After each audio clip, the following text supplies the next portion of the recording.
بسم اللہ الرحمن الرحیم 2010-11 میں جب لاہور میں زیر تعلیم تھا تب میرا سب سے قریبی اور بہترین دوست معظم تھا جو کہ لاہور کا رہنے والا تھا۔ میرا یہ ماننا ہے کہ جب ہم کسی کو اپنا دوست مانتے ہیں یا دوست سمجھتے ہیں تو اس کے پیچھے کوئی نہ کوئی ہماری پسندیدہ چیز ضرور ہوتی ہے۔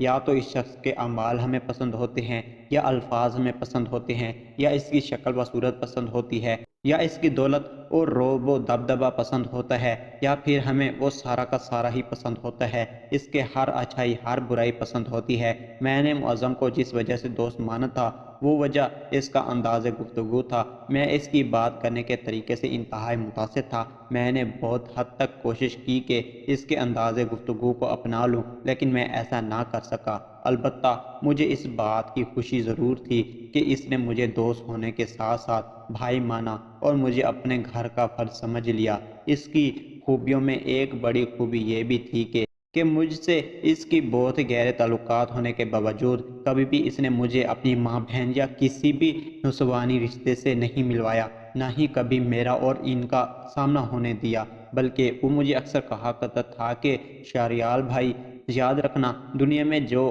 اب سب سے بڑا عذاب آئے گا وہ غیر محرم اور محرم کے درمیان فرق مٹ جانے کی وجہ سے آئے گا۔ وہ مجھ سے اتنی بڑی بڑی باتیں کرتا تھا جو تب میں نہیں سمجھ پا رہا تھا، مگر آج جب میں سمجھا ہوں تب مجھے پتہ چلا کہ معظم بھائی ہم میں نہیں رہے۔ میں آپ سب کو ایک چھوٹا سا واقعہ بیان کرنا چاہتا ہوں۔ ایک بار میں معظم بھائی کے گھر میں بیٹھا ہوا تھا۔ اسی دن وہ گھر میں اکیلے تھے۔ اس کے گھر میں اور کوئی بھی نہیں تھا۔ ان کی فیملی ساری کسی شادی میں شرکت کے لیے شیخو پورہ گئی ہوئی تھی۔ میں اور معظم بھائی وہیں پہ بیٹھ کر کالج کی ایک اسائنمنٹ بنا رہے تھے۔ اسی دوران موسم خراب ہو گیا۔ بھائی باہر نکل گئے، میں بھی ان کے پیچھے باہر نکل گیا اور ان سے پوچھا کہ آپ باہر کیوں آ گئے ہیں، تو انہوں نے بتایا کہ موسم خراب ہو رہا ہے اور میری بہن نے کپڑے دھو کر دھوپ میں ڈال دیے تھے۔ میں وہ کپڑے اتارنے کے لیے آ گیا ہوں تاکہ بارش کی وجہ سے وہ کپڑے دوبارہ خراب یا گیلے نہ ہو جائیں۔ جب میں نے بھائی کی یہ بات سنی تو میں بھی ان کی مدد کرنے لگا، لیکن میں نے پہلے کپڑے کو ہاتھ ڈالا ہی تھا تو مجھے انہوں نے منع کر دیا اور کہا کہ یار اس میں میری والدہ اور بہن کے کپڑے ہیں، میں نہیں چاہتا کہ میری والدہ یا بہن کے کپڑوں کو کوئی غیر محرم چھو لے۔ میری بات کا برا نہ ماننا، مجھے تمہاری نیت یا خلوص پر کوئی شک نہیں، لیکن میں جہاں تک ہو سکے اجتناب کرتا ہوں۔ میں بھی بھائی کی اس بات سے متفق تھا، اس لیے کپڑے اتارنا چھوڑ دیے اور وہیں کھڑے ہو کر ان کے فارغ ہونے کا انتظار کرنے لگا۔ جب وہ فارغ ہو گیا تو میں ان کے ساتھ دوبارہ کمرے میں آ گیا اور اپنی اسائنمنٹ مکمل کرنے لگا۔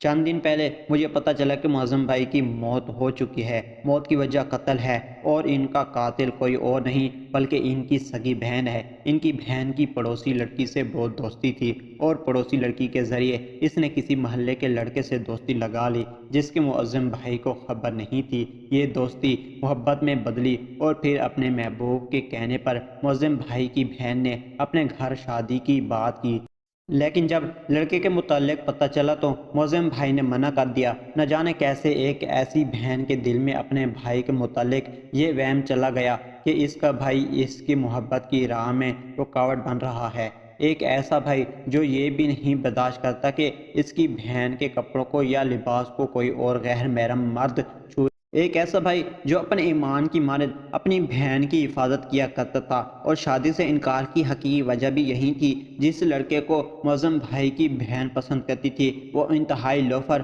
گھٹیا اور عیاش طبیعت کا انسان تھا۔ معظم بھائی کے انکار پر ان کی بہن نے بظاہر تو کوئی رد عمل نہ دکھایا، مگر خفیہ طور پر اس نے اپنے عاشق سے، اپنے محبوب سے اپنے رابطے بحال رکھے۔ ایک دن جب بھائی کی ساری فیملی کسی فنکشن پر گاؤں جا رہی تھی تب ان کی بہن نے پیپر کا بہانہ کر کے ساتھ جانے سے منع کر دیا تو مجبوراً معظم بھائی کو بھی رہنا پڑ گیا۔ بہن نے رات کو جب کھانا بنایا تو کھانے کے اندر زہر ملا دیا اور کھانا دے کر معظم بھائی کے کمرے کا دروازہ باہر سے بند کر دیا۔